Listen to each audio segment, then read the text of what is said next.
Root two को number line पर represent कैसे करें? रूट टू सबसे पहले जानेंगे तो रूट टू किन किन नंबर के बीच होता है। देखो, रूट टू 1 के स्क्वायर और 2 के स्क्वायर के बीच का चीज है। 1 के स्क्वायर हो गया 1, रूट 2 के स्क्वायर हो गया, रूट 2 के स्क्वायर हो गया 4। इसके पीछे में कहीं रूट 2 आएगा। 1 का स्क्वायर है 1, तो 1 के तो बाद है, 1 के बाद है ना रूट 2, तो 1 के स्क्वायर और 2 के स्क्वायर के बीच में है। हाँ ये तो अब हमको जो इसका नंबर लाइन पर जो रिप्रेजेंट करना है कैसे करेंगे? एक नंबर लाइन खींचते हैं। सबसे पहले नंबर लाइन खींचते हैं, मान लो 0 1 2 1 -1 -2। इस तरीके से हम क्या करेंगे? देखो 1 और 2 के बीच में है, मतलब इसी के बीच में कहीं आएगा 1। लेकिन कैसे है? क्योंकि रूट 2 का मान तो एग्जैक्ट है नहीं। जनरली जो हम रूट 2 का मान जानते हैं 1.414, ये भी अनुमानित मान है, क्योंकि यहीं पर ही हद नहीं है, रुका हुआ नहीं है, इसके आगे भी जाता है। इसका मान 1.414 के आगे भी बढ़ता है। तो हम कैसे एग्जैक्ट ड्रॉ करेंगे? तो उसके लिए जानते हो ज्योमेट्रिकल ट्रिक है। ज्योमेट्रिकल ट्रिक के माध्यम से हम इसको ज्ञात करते हैं। देखो, एक डिस्टेंस हम मान लो 0 से 1 तक तो चले, यहाँ से 1 तक तो जाना ही पड़ेगा, बढ़ेंगे तभी ना कहीं आगे की ओर बढ़ेंगे। दूसरा, जब 1 और 2 के बीच में पाना है तो यहाँ 2 की ओर नहीं जाएंगे, क्योंकि 1 और 2 के बीच में हमको पाना है। तो हम यहीं से इस पर एक लाइन परपेंडिकुलरली ड्रॉ करेंगे, जो कि ये भी एक, मान लो यहाँ से इस 0 से 1 के बीच की दूरी मान लो 1 सेंटीमीटर है, तो इस डिस्टेंस को भी हम 1 सेंटीमीटर का रखेंगे। इस डिस्टेंस को भी हम 1 सेंटीमीटर का, ओ मान लेते हैं ये ए है हमारा और ये बी है, ओ ए बी, ओ ए और ए बी। हमारा क्या हो गया? ओ ए हो गया 1 सेंटीमीटर और ए बी हो गया 1 सेंटीमीटर। ओ ए हो गया 1 सेंटीमीटर, ए बी हो गया 1 सेंटीमीटर। अब हम स्थिति क्या देख रहे हैं? स्थिति हम ई देख रहे हैं कि ई जो है ओ ए और ए बी एक दूसरे के साथ 90 डिग्री का कोण बना रहा है, 90 डिग्री का कोण बना रहा है। और अगर हम इस लाइन को मिला दें, तो क्या ये एक राइट एंगल ट्रायंगल बन रहा है? समकोण त्रिभुज बन रहा है जी, समकोण त्रिभुज बन रहा है। देखिए ये समकोण त्रिभुज बन रहा है। अगर हम इस O से B को मिला दें तो, और जब समकोण त्रिभुज बनेगा ये, तब पाइथागोरस साहब हमको कुछ बता के चल गए, विरासत में हमारे लिए कुछ छोड़ के चल गए। वो क्या कहे थे? वो कहे थे बाबू कि OA स्क्वायर पाइथागोरस ट्रिक से by Pythagoras trick OA square plus AB square is equal to, sorry, OA square plus AB square, ये वाला आधार स्क्वायर प्लस लंब स्क्वायर, आधार स्क्वायर प्लस लंब स्क्वायर, यानी AB square plus OA square is equal to OB square is equal to OB square. OA का value है हमारा 1 का स्क्वायर, AB का वैल्यू है हमारा 1 का square is equal to OB कितना है? OB कितना है हमारा? OB हो गया हमारा, देखो OB हमको नहीं पता है, निकाल लेंगे इसी से। OB square is equal to क्या हो जाएगा? 1 का स्क्वायर 1 का स्क्वायर 1, यानी OB स्क्वायर बराबर 2।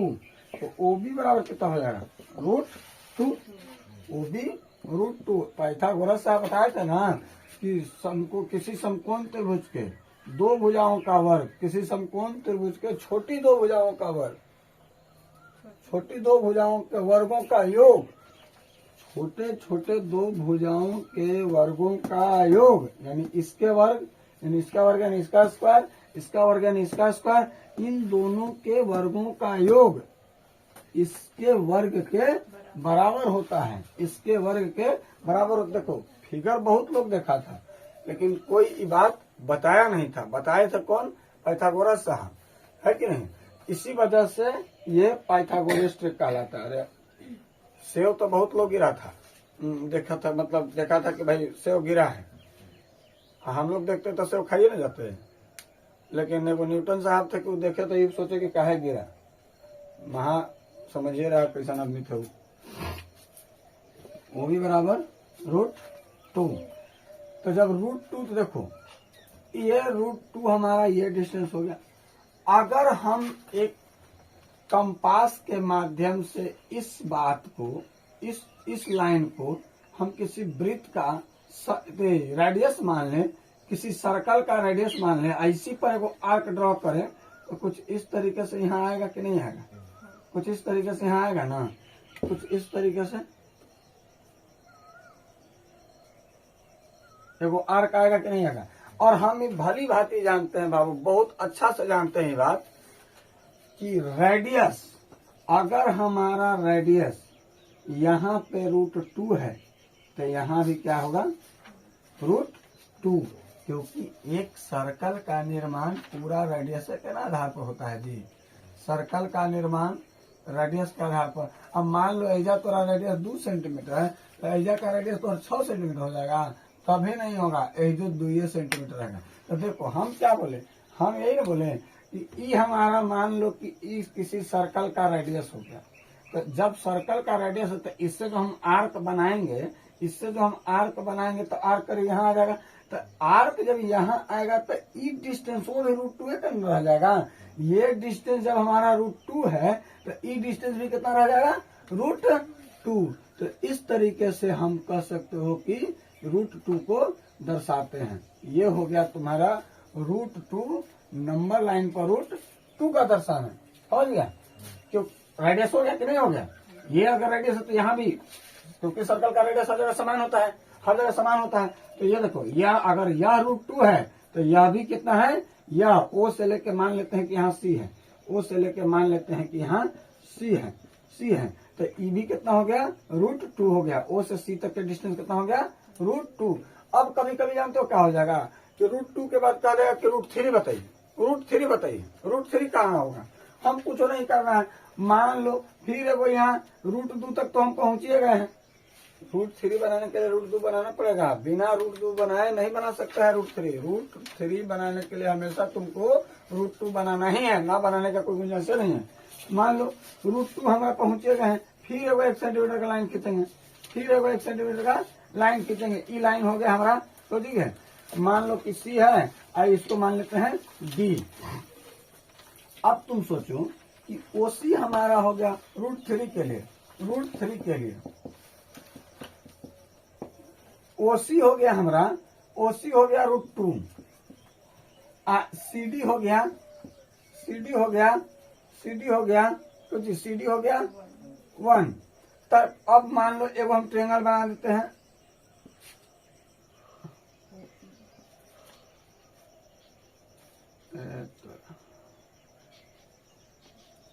एगो ट्रायंगल हमारा बना, by triangle in triangle OCD, in triangle OCD by Pythagoras trick, Pythagoras trick से हम क्या सीखेंगे? OCD में पाइथागोरस ट्रिक से क्या हो जाएगा? OC² होगा कि नहीं होगा? OC² plus CD² is equal to कितना? OD²। क्या OD² इज इक्वल टू लिख सकते हैं कितना? √2 का स्क्वायर प्लस 1 का स्क्वायर। अरे OC √2 है ना जी, √2 का स्क्वायर प्लस CD कितना है? CD 1 माने थे, CD हम क्या माने थे? 1 माने थे। यही है डिस्टेंस के बराबर माने थे 1। मैक्सिमम केस में तुमको 1 मानना है, 1 मान लोगे तो काम हो जाएगा। OD² इज इक्वल टू 2 और 1 3। OD बराबर कितना हो गया हमारा? OD बराबर √10 आया कि नहीं आया? OD। अब देखो तो अब जब ई हमारा सर्कल का रेडियस रहेगा, अगर ई सर्कल का रेडियस रहेगा तो आर्क कुछ ऐसे जाएगा, आर्क कुछ ऐसे जाएगा, जाएगा ना। अरे तुम ऐसा से ऐसे लेगा, यहाँ से ऐसे, यहाँ से ऐसे ना जाएगा रे, है आर्क कुछ ऐसे ना जाएगा। समझ में आ रहा है कि नहीं आ रहा है? कोई दिक्कत? देखो बस यही है कि सबसे पहले क्या है, सबसे पहले हमको √2 का जानना था। तो √2 जानने के लिए हम जान रहे कि √2 और 1 और 2 के बीच में होता है, 1 और 2 के बीच में होता है। तो हम OA को 1 माने और एक लाइन अपने से इमेजिनरी लाइन खींचे AB, परपेंडिकुलर ड्रॉन किए। जब परपेंडिकुलर ड्रॉन किए तो क्या हुआ, देखो ई कंडीशन, परपेंडिकुलर ड्रॉन किए तो होगा क्या कि हमारा एक ट्रेंगल बना, इस लाइन को जब मिला दिए तब AOAB, ट्रेंगल कौन सा बना, OAB। उसमें हमारा OA हो गया 1 और AB हो गया 1, जैसा कि हम यहाँ मेंशन किए हैं। OA हो गया हमारा 1 और AB हो गया 1।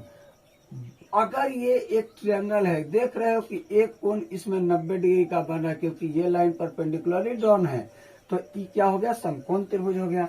और जब समकोण त्रिभुज हो गया, कौन सा triangle, triangle triangle by triangle OAB, कौन सा ट्रायंगल हो गया, ये एक राइट एंगल ट्रायंगल। तो राइट एंगल ट्रायंगल में पाइथागोरस साहब एक ट्रिक बताए हैं। वो ट्रिक ये था कि समकोण त्रिभुज के दो भुजाओं के वर्गों का योग तीसरी भुजा के वर्ग के बराबर होता है। यानी ये दो भुजा के वर्ग का योग इस भुजा के वर्ग के बराबर होगा। उसके माध्यम से हम √2 ने, अब √2 जब हम जान गए तो ये हम मान लिए कि ये हमारा सर्कल का एगो आर्क है, सॉरी रेडियस है, ये हमारा सर्कल का एगो रेडियस है। तो जब सर्कल का रेडियस है तो सर्कलवा के आधार पे एगो आर्क बनाना पड़ेगा, आर्क बना। तो आर्क क्योंकि जब यहाँ से लेके यहाँ तक का डिस्टेंस √2 है तो ये तो एग्जैक्टली √2 पर घूमेगा, ये तो एग्जैक्टली √2 पर घूमेगा, √2 से तो आगे पीछे घूमेगा नहीं।